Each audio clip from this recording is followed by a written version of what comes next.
Welcome to my mommy's podcast. This podcast is sponsored by Paleo Valley Apple Cider Vinegar Complex, and they are capsules, which is important because you can get all the healing properties of apple cider vinegar into your daily diet without the fuss or the burn or the taste that some people just don't like. Apple cider vinegar is really cool because it's been shown to support digestion and the proper breakdown of proteins and amino acids for better absorption. It's also known for improving blood sugar response, and this helps a lot with satiety and cravings. The main ingredient is acetic acid, which supports in the body in extracting nutrients from food. And using this by the body may actually help increase, like I said, satiety and help the body avoid storing excess fat, which is really cool if you're trying to lose or maintain weight. Paleo Valley combines apple cider vinegar with other healing spices like turmeric, ginger, cinnamon, and lemon so that you get extra benefits for digestion. This means that taking it with a meal can help you get the most bang from your buck from your food, since it stimulates the body's natural ability to produce HCl, which protects the stomach from pathogens and helps us break down our food.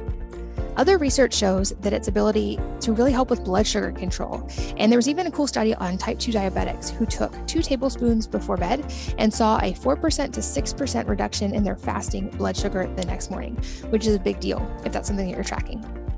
You can learn more about this and all of the Paleo Valley products by going to paleovalley.com/mama, and make sure to use the code MAMA15 to save 15%. So again, that's paleovalley.com/mama, M-A-M-A, and the code MAMA15, M-A-M-A 15 to save 15%.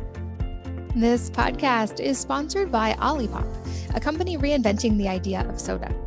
It's no secret that most things that we think of as soda are not so great for your body, with the massive amounts of sugar and often added artificial ingredients. But Olipop is a new kind of soda that tastes just like the sodas we grew up with, but unlike other sodas, it's packed with natural ingredients that are actually good for you and that help keep your gut happy too. They have delicious, nostalgic flavors like vintage cola, classic root beer, orange squeeze, cherry vanilla, and strawberry vanilla. Strawberry is my current favorite, but I really enjoy all of their flavors. And they use functional ingredients that combine the benefits of prebiotics, plant fibers, and botanicals to support the microbiome and to benefit digestive health. There's also a massive difference in the sugar content. Their vintage cola has just 2 grams of sugar, compared to a regular cola that has 39 grams of sugar. All of their products are non-GMO, vegan, paleo, and keto friendly, with less than 8 grams of net carbs per can. And they're so confident that you will love their products as much as I do, that they offer a 100% money-back guarantee for all orders placed through their website. We've worked out a special deal just for Wellness Mama listeners. Save 15% off of your purchase. I recommend trying their variety pack if you want to find what flavors you love the most. This is a great way to try all of their flavors, and you can grab it at drinkolipop.com/wellnessmama or use the code wellnessmama to claim the deal. That's drinkolipop.com/wellnessmama. And you can also find them in many stores, including Kroger, Whole Foods, and Sprouts. Hello, and welcome to the Wellness Mama podcast. I'm Katie from wellnessmama.com and wellness.com. That's wellness with an E on the end. And this podcast is all about breath work and how this can affect our health and lead to feelings of safety in our own body, parasympathetic nervous system activation, and so much more. I'm here with Josh Trent, who is the founder of Wellness Force Media and host of the podcast by the same name. He's also the creator of a Breathe Wellness program. And he has spent the past 18 years as a trainer, researcher, and facilitator in this world. And he shares a lot of his expertise and insight, especially related to breathwork, which I think is an often underestimated tool for really dramatically improving health. And he talks about how breath is the only lever we can manually pull that directly affects so many aspects of the nervous system and the sympathetic, parasympathetic nervous system connection. And since we are all breathing all day long, he talks about how small changes in this area can have a really profound effect in things like our sleep, our HRV, many other aspects of health and wellness. And he gives some tools on how to develop this habit in ourselves and in our children, some really practical advice, and I think you will really enjoy. Josh, welcome to the podcast. Thank you so much for having me. I'm so excited to chat with you because you know a whole lot more than I do about a topic I've been delving into recently, and I think can be really helpful and impactful, especially for a lot of the parents listening. And I know you're a new parent, so you're getting to apply these strategies very directly in your own life right now. Yes. But to start broad and then kind of narrow down from there, walk us through, for people who aren't maybe are familiar with the term, but not really the specifics, walk us through what breathwork is. So, breath work is the controlled release and response of respiration. So, it's the only lever we can pull, Katie.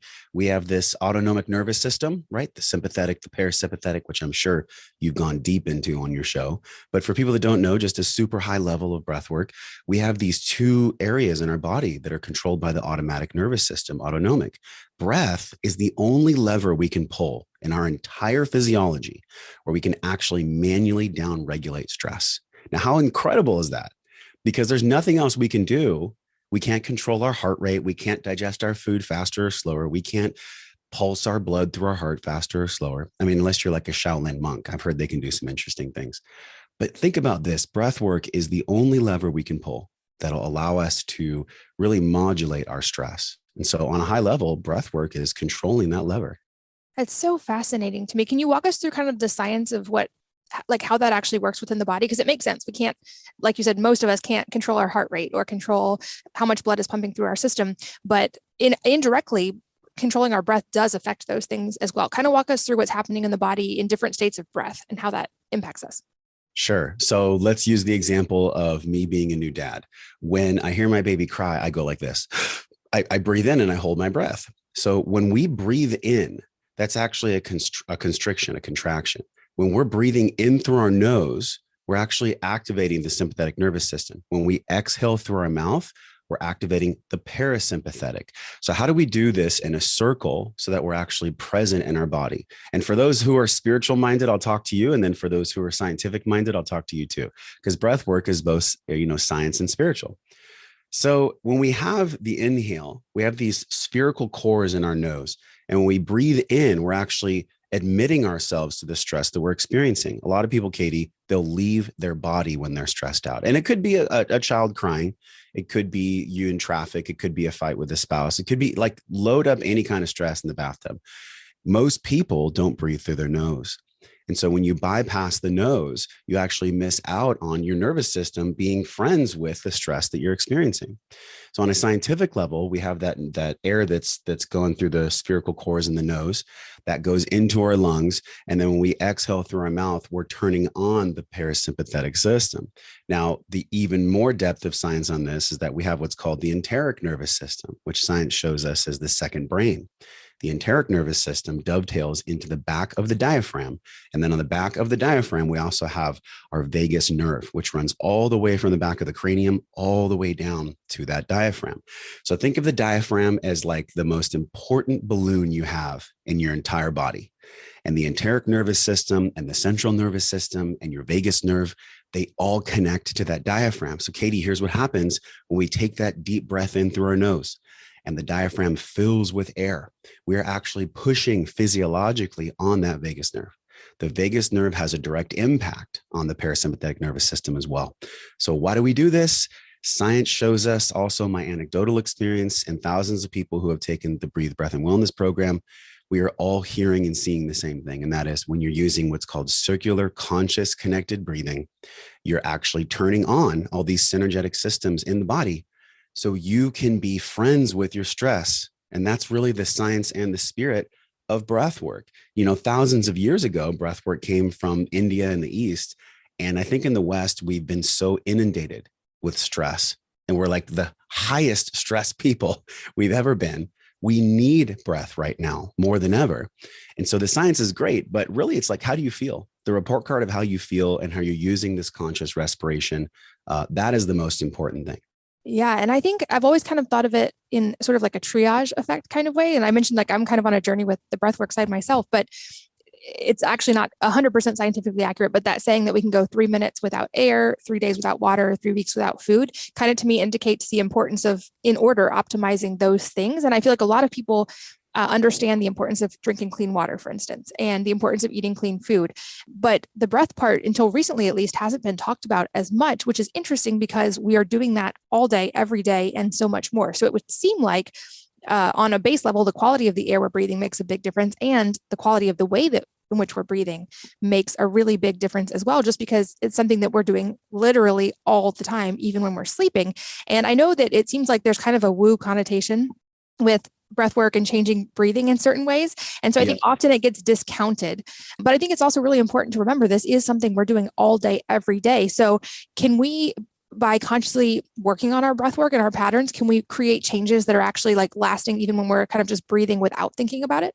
Oh, yes. And for the people who are science minded, for your show notes, I can give you PubMed study after PubMed study about the benefits of what I call conscious controlled respiration or circular breathing.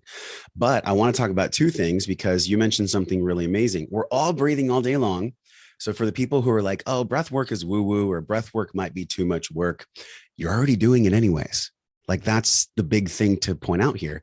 Everyone is breathing all day long, but we are breathing from what's called an upper cross position. Our scalenes, our sternocleidomastoid, our pec minor, our pec major, we're all flexed forward in this life, Katie. Like we're driving, we're on the phone. Everything we do is sagittal plane. So my background's 10 years in fitness. I was a health professional. So 10,000 hours with clients. And the number one thing that I saw, especially with moms, when I was helping moms that were either postpartum or even moms that were just dealing with a lot of stress and they have more than one child, they're all forward flex. They're all kyphotic on the back of their thoracic spine. They have this bubble. What that's doing is that's pulling their shoulders in and it's actually turning off everything you and I talked about earlier with the vagus nerve, the enteric nervous system, and the diaphragm. And so when that's happening, women specifically are actually getting less oxygen than they were designed. And then they get what's called carbon dioxide toxicity. So over the course of time, their cells get less oxygen. So how do we fix this? We fix this by first doing the corrective movements, which I talk about in the Breathe program, getting your chest to open, your posture is so huge for getting respiration. And Katie, like if we're not in the right posture, if we're slumped forward, you could read all the books, you could take all the programs to breathe right, but you have to address your posture first. So that's something that for the people who might say breath work is woo, well, actually breath work is very scientific. It's very physiologically connected to our posture and the way that we sit. Right now, I'm actually on this meditation cushion. I'm doing this interview and I have a little backrest. I'm sitting upright. You'll notice too, when you ask me questions or when I'm present with you, I close my mouth because I'm breathing through my nose. And that's something we can dive into a little bit later is the impact on posture and nasal breathing and breathing through the diaphragm. So it's for everyone. And for the people that knock it, I get it. I understand because there's a lot of woo-woo stuff out there. You know, there's a lot of things out there that people jump on the bandwagon for. And the next thing you know, people are on the top of a mountain saying like, hey, we should all breathe wearing a crystal around our neck. Well, breath work is for those people, but it's also for the average people like you and I, people that have a lot of stress and people that really want to use it for the right reason. Yeah, I love that you brought up the differences, especially for women, because that was a thing I noticed after 10 years of being pregnant and breastfeeding is just the amount of time you spend bent forward, holding a baby or nursing a baby, and that posture change. And it was something I had to really consciously correct through my posture, through body work, even to kind of rearrange my fascia back to where it was supposed to be. And like I mentioned, I'm learning the breathwork side now, but it also seems like there's a little bit of societal conditioning that seems to happen somewhere in the teenage years where like that diaphragm breathing, women tend to stop doing it as much because we want to look like thinner and our abs tucked in. And so I feel like women especially tend to breathe more in their upper shoulders and not into their diaphragm. Do you notice that as well?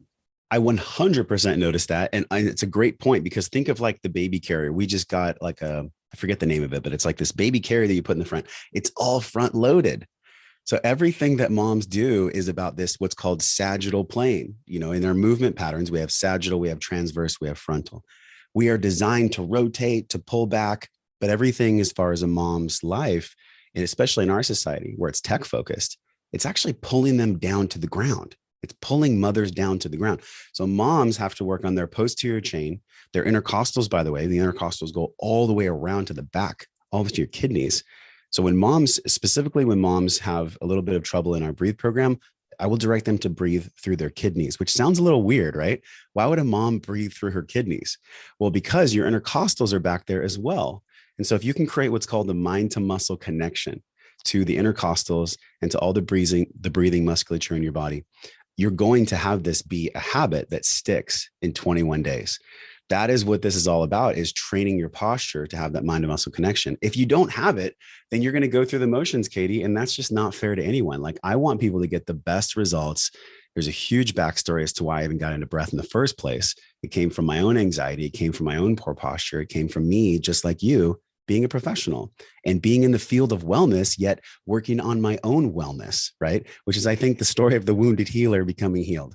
So we're all in this in the same reason, and that is to breathe so that our breath can set us free. That's really what this is all about. And you also mentioned the vagus nerve, and I'd love to go a little bit deeper on this because I think this is another thing that we're just starting to understand, or at least starting to talk about more. And I think it's super important. And from an anecdotal perspective, I noticed when I really started being more conscious of my breath and making time to breathe more and breathe intentionally, I noticed big changes in my heart rate variability. And I wondered, maybe this goes back to the vagus nerve connection, or I'm curious if you see this in other people as well. But for people who probably have heard me talk about this term before, but if they haven't, HRV is the measure of variability between our heartbeats. And from the data I've seen, it's actually a really good predictor of longevity and overall health. And also it's a good stress indicator. Athletes often use it as a measure for recovery. So they wouldn't want to train if their HRV was low because it would be a higher risk of injury, for instance. But I'm curious what you see when it comes to HRV, and if you think that maybe is linked to the vagus nerve or something else. Yeah, that's a great question. There's a multifaceted answer for that. And the HRV, for people that don't know, it's this micro time between when your heart beats. The greater variability, the greater health. So the higher your HRV score is, and you can get it through a fingertip app on the phone. I have a bed called 8 Sleep, so I get it through the bed. You can also do it through an Oura device. All these devices are great. The main thing is that you just want to see your HRV either stay the same or increase based on your adaptability to stress. So how can breath impact this? And this is like the ultimate home run. Breath impacts HRV because when you're using your respiration to both clean out your cells, clean out the carbon dioxide in your cells, get in the fresh oxygen, well, then guess what? You're going to be more adaptable to stress. The number one thing, and I mentioned earlier, when my son cries, I go like this.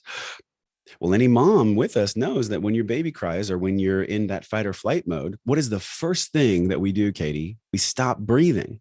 And so if we can train ourselves to breathe effectively and to breathe consciously, like circular connected breathing, we are going to show up in a much more loving state and a much more open state. And guess what?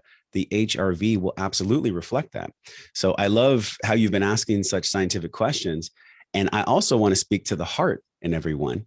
Lots of times we can get caught up, and I want to presence this because I've fallen into this trap too, Katie. I want to see the data. I want to see my HRV score. I want to see my adaptability score. I want to see all my science. And then I forget, oh yeah, I'm a human being in a meat suit walking around on a rock in the middle of outer space. Okay. So there's so much more than just data when it comes to the breath. And like I said before, if we can breathe, then we can actually choose. This is on my arm, and it's se posso respirare, posso scegliere. And what that means in Italian is if I can breathe, I can choose. I mean, it's on my arm for my own reminder for myself, because I struggle with anxiety for so long in my life. And the only thing that really allowed me to break through, I tried plant medicines, ayahuasca and mushrooms and all these insane things that were beautiful in their own way. But what really brought me back home was learning about my breath and learning about how conscious respiration can center me back. So this goes for all parents, all people that are interested in how do I find my center without having to take a bunch of pills or supplements or another cup of coffee. You have all the tools right in you. It's just learning how to use them effectively as nature designed us. That's such a great point too, is, often in health, it's easy to get distracted by the silver bullets and the shiny new biohacking things. And those certainly can be great and have their fun place. But we're talking about something that's free that you're doing anyway. And so it's like, and you're doing all day long. So it makes sense if you can optimize this, it helps kind of have that carryover effect. And it seems like it almost would be a self-improving cycle in that when we learn to breathe better, and like you said, that's reducing our stress, it's creating these physiological changes that also probably helps us continue to breathe better. And so it's like, just like you can get in a negative cycle if you maybe don't optimize that part, it would seem like this one change could create this very positive cycle going forward as you optimize it more and more. And you mentioned that circular conscious breathing, and you explained it a little bit. Can you kind of give us a deeper explanation of what that specifically means and how it maybe differs from just the unconscious breathing we do all the time? Yes. And if it's okay with you, I'll just do a quick demo. Is that all right?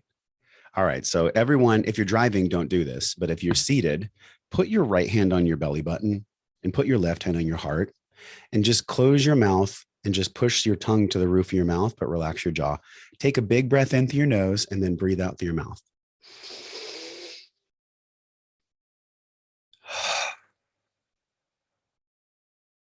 You just performed a circular breath. So when you do that over the course of time, connected with no pause at the bottom, no pause at the top, eventually what's going to occur is your body is going to become fully oxygenated.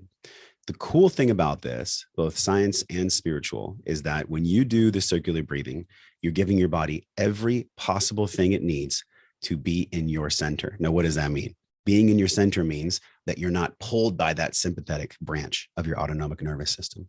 So you could actually use that circular breathing I just showed you. In our breathe program, we have 5 minutes, 7 minutes, 21 minutes. Those are our meditations. Those are the practices. Every single person that does this over the course of 3 weeks, they report the same thing. Either, Josh, I realized I can't relax, or I realized I still need to go longer, or, hey, I really found my center when I was in traffic, when I was with my child, when I was with my relationship or spouse or work. A lot of people, Katie, that have public speaking. I know you're perfect with public speaking because at the Paleo conference, you sat outside with a bunch of people and it seemed like public speaking was natural for you. But for a lot of people, it is like considered to be almost the fear of death to be on a stage and be a public speaker. In our program, and both in my own life, I practice and I teach controlled respiration in this circular format so that people can find their center. Now, there's also another style of breathing. It's called box breathing. Box breathing was developed, I believe, by Mark Divine and Special Ops, but I'm sure they learned it from somebody who created it 1,000 years ago. Box breathing is where you inhale through your nose, you hold at the top, you exhale through your mouth, and you hold at the bottom. So there's only 2 ways to breathe. It's either circular or box. Circular, which we just described, is really about finding your center. Now, box breathing is when you're going through extreme stress and you want to find your focus. So those are 2 styles of breathing. There's also the acute style breathing, which is like the pranayama, or the emergency breathing, which is like a quick inhale and exhale only through the nose. There's cooling breath. There's sleep breath. There's relational breath, where you can actually tune in using that same tool of HRV, and heart coherence by a company called HeartMath. One of the things that we go over in the program is how do we achieve heart coherence with our partner, and what kind of breathing will allow us to actually connect to our partner's nervous system. So, long answer to your short question, but the circular breathing is the breathing that can center us. And that is the most important breath, I believe, is that circular breathing. Not that the box isn't important, but we all need to learn how to breathe like a circle, because the earth is round, Katie. We live in a round world. Our life is not this linear boxed life. We need to learn how to use our breath so that we can adjust to the demands of this modern world that isn't always so linear and isn't always so predictable. And you also use the term the mind to muscle connection. And I really love that phrase. And you've touched on a little bit like the enteric nervous system and the autonomic nervous system, but can you go deeper on that mind to muscle connection and kind of what is happening over time as we learn that?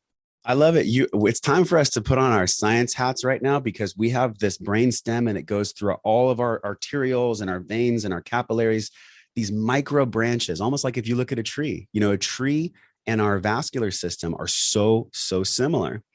Every single message coming to and from the brain is on an efferent and an afferent wavelength. We are electrical beings.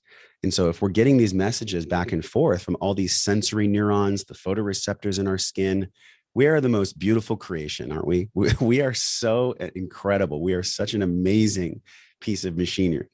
What happens is when we're going to this mind muscle connection, we are actually grooving in those afferent and efferent connections to the brainstem.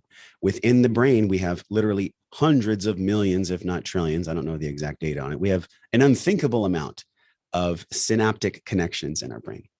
Like if you were in the forest, Katie, and you went on the same path day in and day out, eventually you would carve a trail, right? Well, the brain is the same way.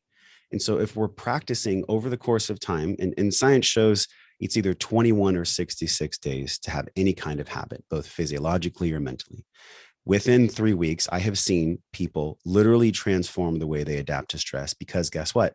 They're walking in the forest on a new path. The synapses in their brain are literally and figuratively both being changed. They are walking and grooving new neuroplasticity within their brain. by this circular, conscious, controlled respiration. And then guess what? The next time after those 3 weeks that they have the same fight, the same traffic jam, the same screaming child, the same fill in the blank stress, they are able to meet that stress with a more open heart, with a more relaxed nervous system.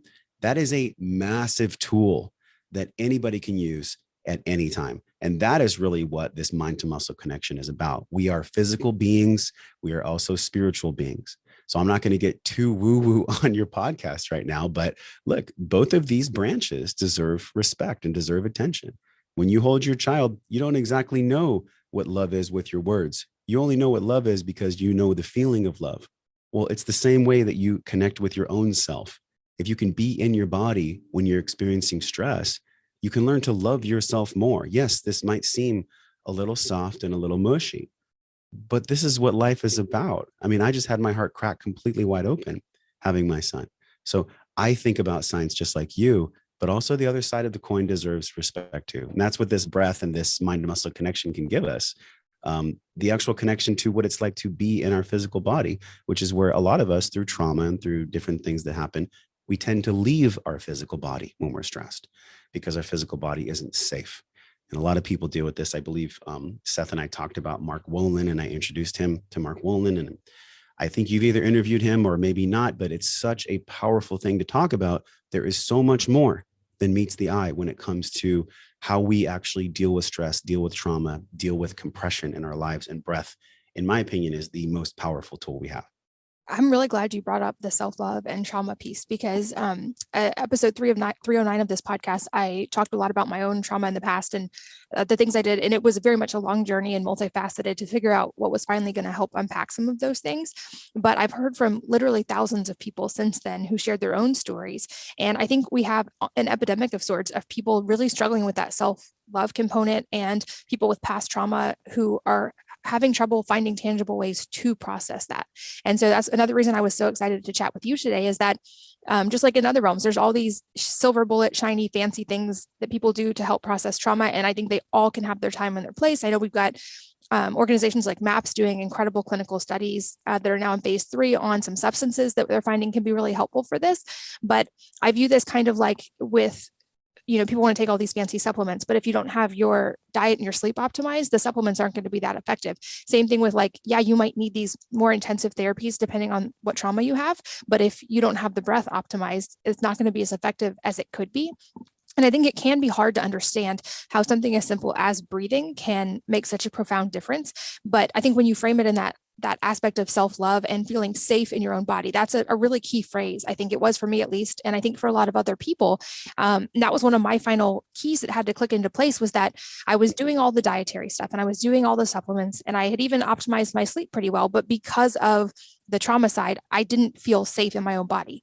And when that shifted, all of the other stuff got so much easier and fell into place and my health issues resolved. And until I experienced that, I would never have believed just how profoundly of an impact that can have.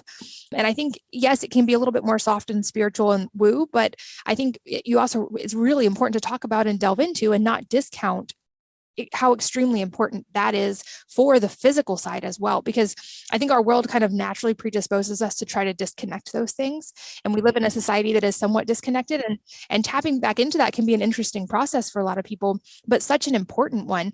Do you have any other tips? I know that you've worked with so many people on this for helping to start to establish that self-love and that inner peace connection. I love this. I love your question. I love it so much because it really takes me to a place that I ignored personally for so long. And that is, I wasn't inhabiting where I live. My body right here, if you're watching us on video, our bodies, it is the only home we will ever have. So just let that land for a moment. If you are not happy where you live, right, Katie, you've moved a bunch in your life. We all move. If you don't like your house, you move. Well, what happens is that we all are matched to our house at birth. This is where we live. So me personally, I used to be 280 pounds. I've gained 100 pounds. I've lost 100 pounds. Like I've run the gamut on weight gain and weight loss. So I found a drug really early in life, and that drug was called food. Maybe you've heard of it. Like we all, I think, have had our relationships, maybe our battles with food. And so what we're looking for with food is we're looking for that deep breath. Most people, when they have eating disorders, I did a a great talk that I can send to you on What We Crave from Aaron Smith, the What We Crave Summit. And in my research and in looking at all the speakers, guess what? We are all looking for the same thing, and that is a deep breath. You don't actually eat the food because you want the food. You eat the food because you want the peace. You want peace.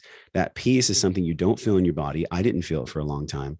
And so I got to this place where I really was like feeding an empty ghost. And this is what Gabor Mate talks about, right? The hungry ghost inside of all of us. Everyone deals with this. So Katie, if we want more self-love, we have to be comfortable living in self.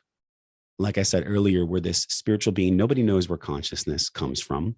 We're all figuring that out. Nobody knows why the SA node inside of the heart beats. Why can you take a heart out of one person and put it in the other? Where does that actually come from? Well, in my opinion, it's God. Y'all can learn whatever you want about your higher power in your studies. I believe there is a omnipresent being that is loving awareness. And that's it, loving awareness of all things. And so when we get down to the nitty gritty of what it really means to be a human, what it really means to love thyself, if you want to love yourself, you have to know yourself. And if you don't know yourself because your parents, society, school, and all these things tried to distract you of who you actually are, then the very first thing you have to do is a pattern interrupt. Like literally just like this. You have to interrupt yourself by, maybe a lot of people, Katie, they'll get a divorce, or they'll have a leg break, or they'll have a tragedy. That is that pattern interrupt that happens that gets them back to loving themselves, because that's what they needed. Some people need to get their ass kicked a little bit so they can get back to center and understand who they actually are. So then they can turn to themselves, look in the mirror and be like, wow, I actually really love you. I'm so sorry for abandoning you. We all abandon ourselves at certain points in life. And this is both on a psychological level and also on a physiological level. For me personally, the reason that I use the food and that I needed more padding, which is really what fat is, it's padding, it's protection, is because, Katie, I didn't feel safe. And when I don't feel safe, what do I need to protect myself? Well, I need some kind of fortification. For some people, it's muscle. For some people, it's fat. And so there's lots and lots of programs and lots of things out there, but they all deal with talk therapy, Katie.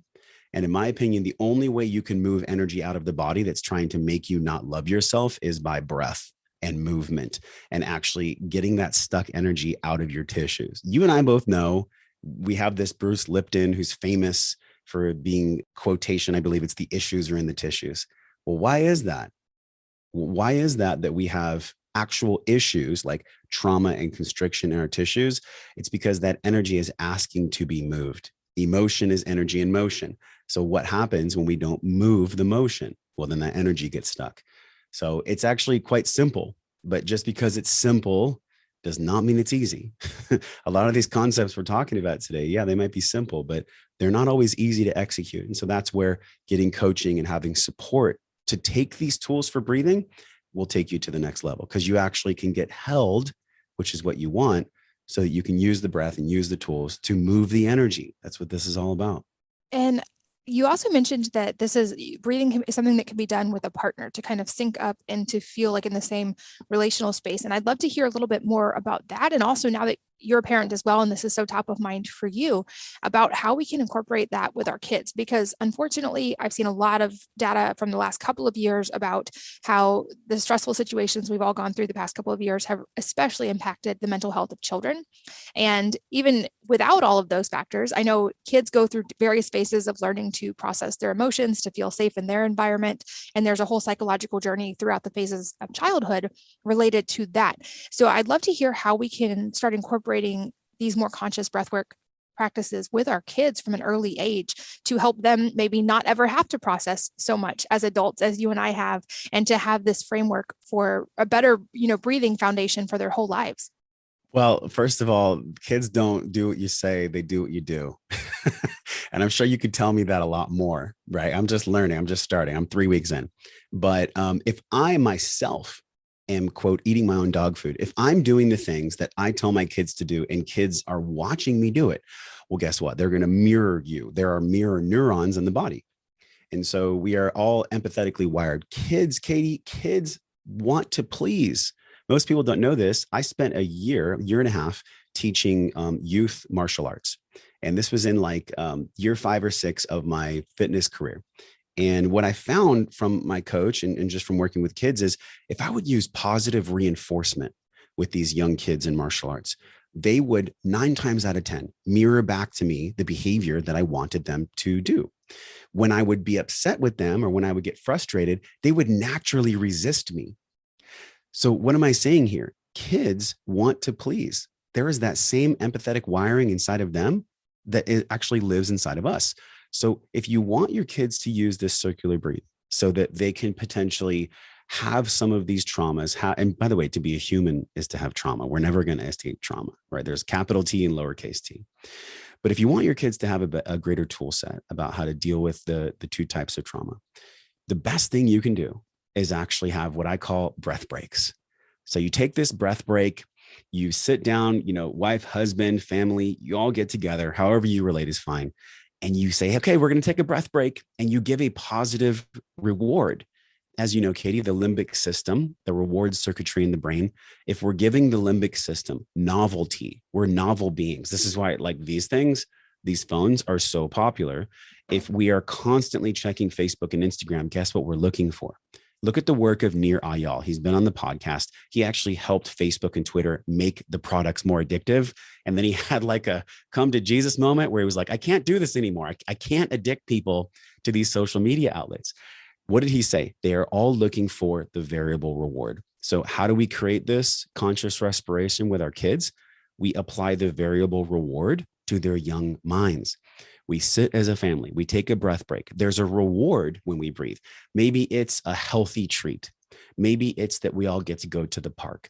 Incorporate breathing in these fun breath breaks with your kids, and you can actually have them draw the circle, draw the box, do those things as a family, as a unit, so that you can behave together exactly how nature designed you to be. And that was relaxed and at peace and in love. Does that make sense? Like, did that answer your question? Have the breath breaks with your family, get out a piece of paper, have your kids draw a circle, have your kids draw a square and say, hey, practice with mom and dad, practice this breathing. And then afterwards, there's a variable reward, a treat of some kind, doesn't always have to be food, so that you're actually moving your kids in the right direction from that positive reinforcement. I saw this time and time again when I worked in martial arts. I know this will work.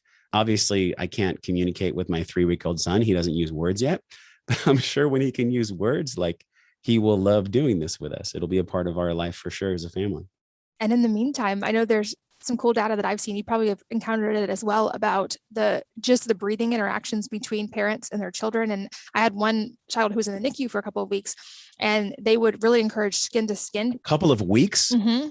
Yeah, he was. I just want to hug you right now. Yeah, that's rough. He was early, and thankfully is like incredible now. It has no lasting effects, but I had placenta previa and emergency C-section, and he was in the NICU for a couple of weeks. And they talked so much, especially with the micro preemies, about how that skin to skin was vital for temperature regulation, but also because babies would interact with and like mimic the breathing patterns of their parents and the heart rate. And so even pre-verbally, when we are holding our children and in that probably relaxed state ourselves, our child picks up on that and their nervous system adapts. And so it's really cool that even from the earliest of moments with our kids, and of course, while they're in utero as well, they're interacting with our nervous systems and we're interacting with theirs. And they can, if we're able to stay in that calmer state, I feel like our kids do pick up on that. And as parents, I'm sure many people listening have had experiences of if we are chaotic and stressed, our kids feed off of that. Whereas conversely, if we're maintaining a state of calm, our kids benefit from that as well. And so I think your point was well made that they do what we do and not what we say. And that's always, of course, the first step, even in simple things. Like if I sit down and draw, my kids are much more likely to sit down and come draw with me than if I was like, hey, you guys should draw and be creative.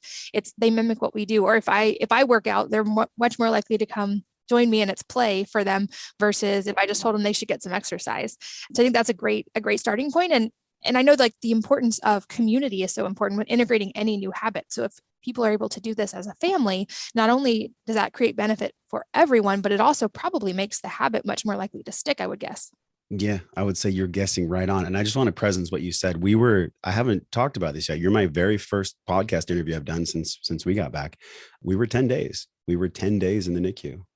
And so like when you said that, my heart just dropped because it was so traumatic. I mean, God, like it brings up emotion in me right now, just thinking about it, like all the leads attached to him and it was really intense. And if I didn't have my breath work, like, I don't know what I would have done, really. Like, first of all, she had to have emergency C. He was 10 days there. I had to fight the hospital to get him back. They wanted to do a spinal tap. They wanted to do extra antibiotics. I literally had to pull on 18 years of being in wellness and bring them study after study and second opinion. And then we had CPS called on us because we weren't like being good parents. I'm just like, oh my God, the Western medical system is great. It's great. It saves lives. And there needs to be a deep inventory of the practices that exist there. So yes, I wanted to presence that for a moment because it's so insanely traumatic. And my heart goes out to every single parent that has ever had their baby in the NICU. Like, yes, they save lives, but also there needs to be a deep inventory of the systems and practices that go on there. So if I didn't have my breath, Katie, I don't know what the hell I would have done. Like, there were moments where I'd wheel her up there and I'd go off and I'd go to the bathroom and I would sit in the bathroom and I would breathe like a circle for 7 minutes. I would like just do the breathing because I knew that it wasn't just the time for me to walk my own talk. It was like literally how I've trained myself over the past 5 years. That was the only thing that allowed me to stay grounded. And there were moments that I wasn't, as I'm sure you can relate to, being in the NICU and worrying about your baby. It's like, it's the most insane thing any parent could ever experience. But the breath is the only thing I had. I wasn't drinking. I wasn't eating crappy food. Like, I was in the hospital.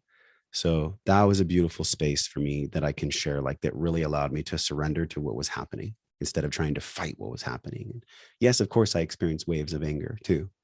But what really saved me was all this training I've been doing since 2016. All this training I've been doing, it was almost as if God said, okay, well, now that you've trained, you're ready. Here's your initiation into being a parent, you know? So yeah, I wanted to presence that for you and all parents that go through that.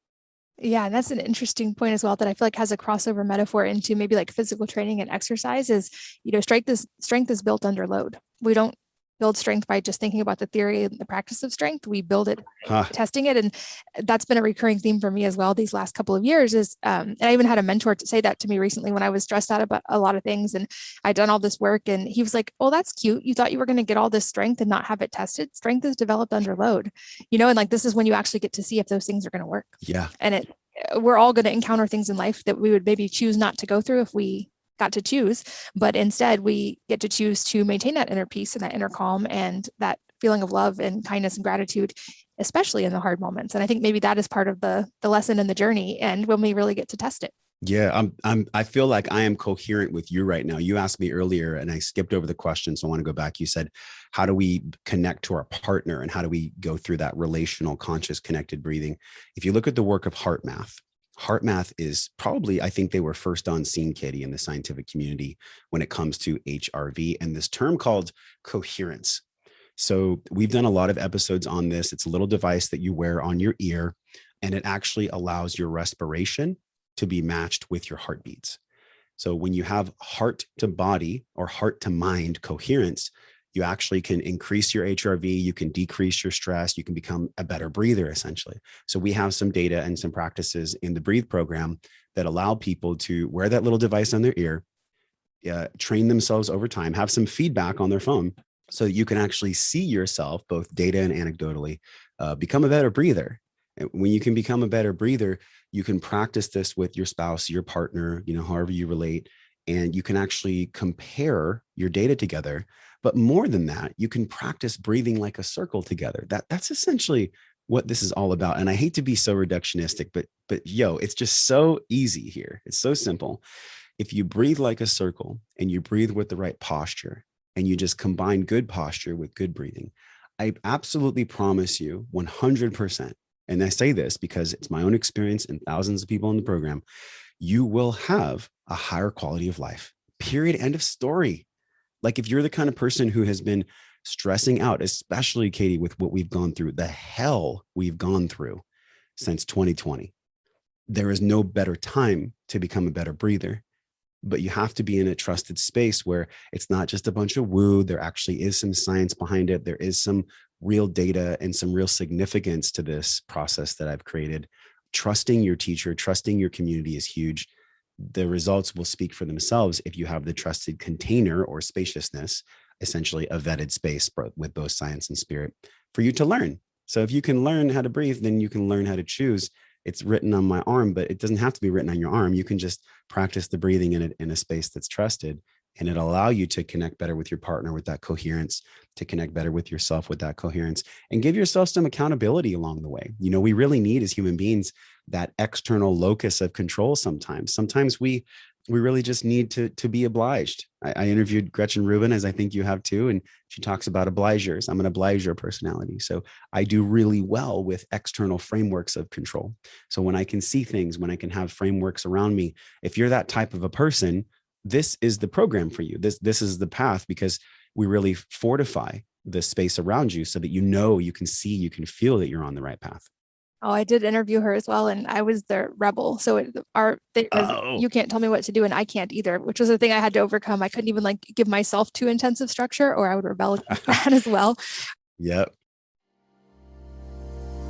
This podcast is sponsored by Paleo Valley Apple Cider Vinegar Complex, and they are capsules, which is important because you can get all the healing properties of apple cider vinegar into your daily diet without the fuss or the burn or the taste that some people just don't like. Apple cider vinegar is really cool because it's been shown to support digestion and the proper breakdown of proteins and amino acids for better absorption. It's also known for improving blood sugar response, and this helps a lot with satiety and cravings. The main ingredient is acetic acid, which supports in the body in extracting nutrients from food. And using this by the body may actually help increase, like I said, satiety and help the body avoid storing excess fat, which is really cool if you're trying to lose or maintain weight. Paleo Valley combines apple cider vinegar with other healing spices like turmeric, ginger, cinnamon, and lemon so that you get extra benefits for digestion. This means that taking it with a meal can help you get the most bang from your buck from your food, since it stimulates the body's natural ability to produce HCl, which protects the stomach from pathogens and helps us break down our food. Other research shows that its ability to really help with blood sugar control. And there was even a cool study on type 2 diabetics who took 2 tablespoons before bed and saw a 4% to 6% reduction in their fasting blood sugar the next morning, which is a big deal if that's something that you're tracking. You can learn more about this and all the Paleo Valley products by going to paleovalley.com/mama, and make sure to use the code MAMA15 to save 15%. So again, that's paleovalley.com/mama, MAMA, and the code MAMA15, MAMA15 to save 15%. This podcast is sponsored by Olipop, a company reinventing the idea of soda. It's no secret that most things that we think of as soda are not so great for your body, with the massive amounts of sugar and often added artificial ingredients. But Olipop is a new kind of soda that tastes just like the sodas we grew up with, but unlike other sodas, it's packed with natural ingredients that are actually good for you and that help keep your gut happy too. They have delicious, nostalgic flavors like vintage cola, classic root beer, orange squeeze, cherry vanilla, and strawberry vanilla. Strawberry is my current favorite, but I really enjoy all of their flavors. And they use functional ingredients that combine the benefits of prebiotics, plant fibers, and botanicals to support the microbiome and to benefit digestive health. There's also a massive difference in the sugar content. Their vintage cola has just 2 grams of sugar, compared to a regular cola that has 39 grams of sugar. All of their products are non-GMO, vegan, paleo, and keto friendly, with less than 8 grams of net carbs per can. And they're so confident that you will love their products as much as I do, that they offer a 100% money-back guarantee for all orders placed through their website. We've worked out a special deal just for Wellness Mama listeners. Save 15% off of your purchase. I recommend trying their variety pack if you want to find what flavors you love the most. This is a great way to try all of their flavors, and you can grab it at drinkolipop.com/wellnessmama, or use the code wellnessmama to claim the deal. That's drinkolipop.com/wellnessmama. And you can also find them in many stores, including Kroger, Whole Foods, and Sprouts. I really think that all these things that you've said really drive home that point of just how important and core this habit is. Like I said, and it crosses over into every other aspect of health, and it's a free daily habit that we can all learn from and benefit throughout our whole life from. The data, especially right now, I'm a data nerd, so I always go back to this, but it's really cool. We know that we're seeing a huge rapid increase in things like dementia and Alzheimer's, but we also know that people who make a regular habit of breathing and meditation, their brains are on average 7.5 years younger than those who don't. So this is an extremely tangible, science-backed way. And even just, you mentioned the oxygen component. like that impacts every system in the body in a very, very profound way. And so that's why I just like, I think really important to drive this home as a core foundational habit that will cross over into every other aspect of health. And I want to make sure, of course, the links will be in the show notes, but I know that you have a very specific course related to how to integrate this habit. So can you just talk a little bit about that before I have a few more questions I want to move on to with you? Yes, Katie, I love how much into science you are. And I also want to point out, like, there are some things in life that we can't always explain. And I think for me, maybe you can relate, like, it kind of bothers me. I'm like, I want to know why. I want to know why something exists. Like, show me the data, show me the things. When it comes to breath, I built this program. It's a 3-week program. It's called Breathe, Breath, and Wellness. And I have a really special gift that I can share with your community at the end as well. And this is really about getting people to clear their stress by using their breath. I know that's very simple, but the only way you can clear your stress is by using your breath to consciously respirate. Notice I said conscious. It's actually taking back your breath so you can let go of the old stressors. By the way, both physically and emotionally. I talked about my weight gain, and you and I both have shared that in our lives. This program is built for people that want to, in 3 weeks, learn the fundamentals, the brass tacks, the things that are actually going to allow you to groove those synapses in your brain so that you can apply this conscious respiration in 3 phases. And this program has acute stress breathing practices. We have meditative practices. And then we also gear people towards one-on-one coaching with myself that is more of a catharsis breathing. And that is for journey breathing and for letting go of a lot of things that are much deeper. I've had a lot of people cry with me. I've had a lot of people shake. I've had a lot of people get rid of some very dark things. I'm not a psychologist. I'm not a therapist. This is not medical advice, but those 3 phases, the acute, meditative, and the catharsis, those are the things that we cover in the most depth for the average person like you and I, who doesn't want to sit on a mountain and chant. Like, this is for the grounded person that just wants to get the real science, the real practices in 3 weeks or less in a guided format. So you have accountability to actually get a result. That's what this program is all about.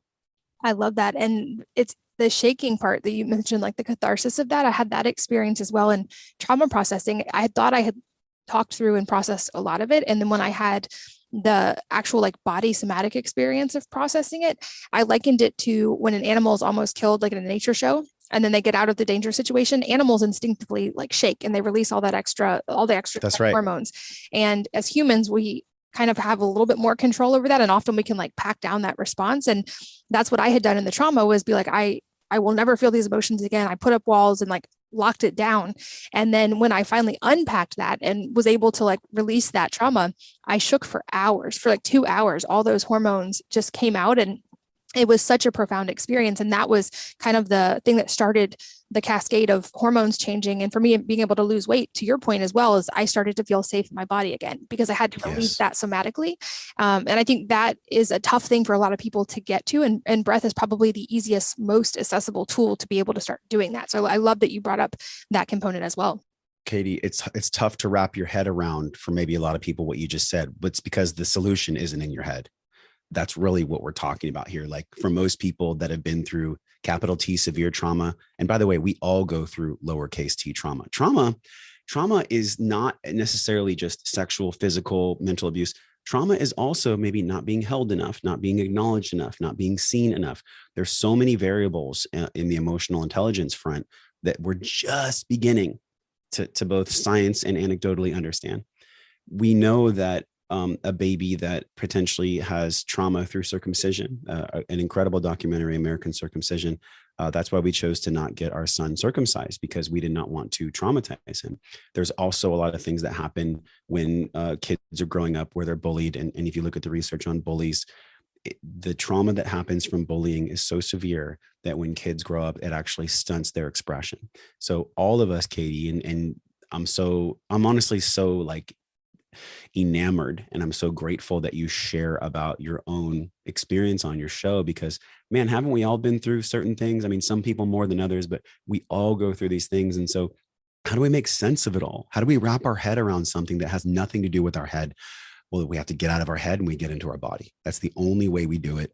And so, using practical language here, I'm just going to speak to everyone. You have to get out of your head. You have to get into your body. If you can do that and use breath as a bridge to connect yourself back home, right, to your heart, to your tissues, You will go through some shaking, I'm sure, like you did.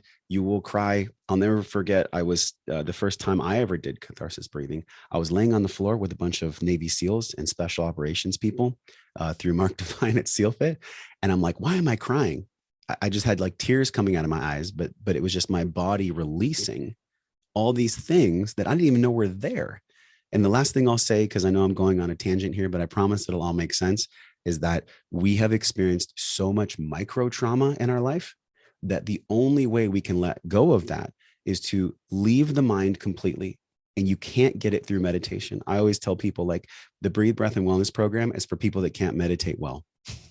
It's for people that have trouble meditating. So you have to get into your body. You have to get out of your head. If you have trouble meditating, this is the path for you with this breath work. I talked about this with Michael Ruscio just recently. Like, we have to be able to be still. Breath work is for you if you can't be still. And if you've tried to meditate and you've been kind of struggling with your meditation, like, give breathing a chance, because when you breathe, you can get back here and out of your mind, and then you can probably become a much better meditator. I know it's made me a lot better too. So thank you for letting me share such a long tangent, but it really makes sense for all of us that struggle being still. Yeah. Oh, such a great point. And a question I love to ask as we get toward the end of our time is if there's a book or a number of books that have had a profound impact on your life, and if so, what they are and why. Well, I have like hundreds. I remember somebody asked me this and I was like, you're going to make me say one book. You're going to make me say one book. I really love Hawkins' Letting Go, The Pathway of Surrender. I would say that's the number one. Number two is David Data, The Way of the Superior Man. And that's for women too. It's really this mastery path of health, wealth, relationships, the triangle that we're all walking here. But I love Letting Go because he has this approach, and it's not necessarily Buddhist or Christian. It's a non-denominational approach to letting go of the things that we're having struggle surrendering to. And why I love that book is I love the audio version. Is there's actual practical things that I've put into place over the past 7-8 years. People don't know this, but I mean, I even launched the podcast in 2015. Wellness Force came from my own pain. It came from me fighting and not surrendering. So I just took it upon myself to discover, like, okay, what are the tools? What are the things? What are the ways of being that I myself must do so that I can have peace in my own heart, peace in my own body? Like, the physical and emotional intelligence that we talk about on Wellness Force is really a byproduct of my own lessons, my own learning, my own trauma, my own like healing with public spotlight on me. Like, how do I heal? And so I think if we all can like let go of the pride and the ego around healing and around how do we have peace in ourselves, we can all just connect more with one another, because everybody's got their own journey. Everybody's got their own battles. I'm sure there's a quote out there that I'll butcher, but be mindful, be kind to people, because everyone has a battle that they're fighting. And so we don't know what people are fighting, but these books will really help you if you're interested in stopping the war with self, stopping the fight within your own self. I think those two books can really help people. I love those recommendations. Those will be linked in the show notes as well at wellnessmama.fm. And if you could leave one piece of advice with everyone listening, what would be the one piece of advice you would want everyone to know and remember? So whether it's with me or whether it's with someone else, you must do the work to be courageous and really to be brave. That when you're in the face of fear and like the fear dragon is right there, or you're triggered by your partner, or you're experiencing pain in your life, if you can do your work to take a breath when it matters most and love your wife, love your husband, love your children. And actually, as Gay Hendricks told me on the podcast 5 years ago, love your fear, which might seem a little crazy. If you can do the work to love the things that scare you and actually accept them and be friends with your ego and be friends with your pain, that is how you win the game of life. You win the game of life by treating it like a game, because life can get so serious, Katie. Oh my God. Like, there can be so much suffering in this world. So if we can train ourselves to have the courage and the bravery to really be present to what's going on and to do as much work as we can to love it, then that is what can set you free. That is what can connect you with the most enjoyable life.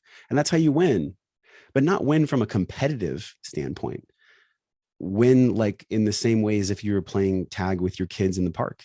You wouldn't treat it so seriously. We have become so serious in this world, and I've fallen into it so much I think if we can learn how to breathe, and that can get us closer to the piece of advice I would want everyone to know. And now it's my turn to share a thing that's written on my arm, which is amor fati, which means love what is, and not just accept what is, but truly love what is, even the hard things. And like we talked about earlier, that's when we get to apply these things and learn such beautiful lessons. And I think that's a perfect place to wrap up. But you mentioned a gift for the audience as well. So I want to make sure we just touch on that briefly, and I'll put links in the show notes as well. Is that Italian? Amor fati?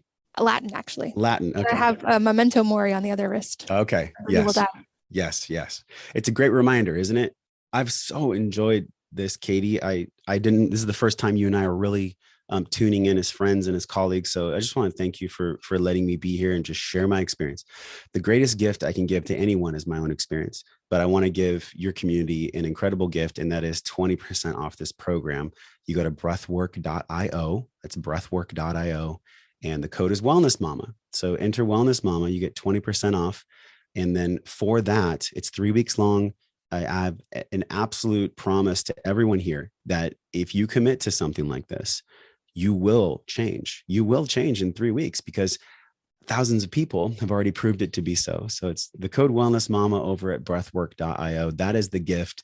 It's already a very affordable program. So do this instead of going out for drinks this weekend. Okay.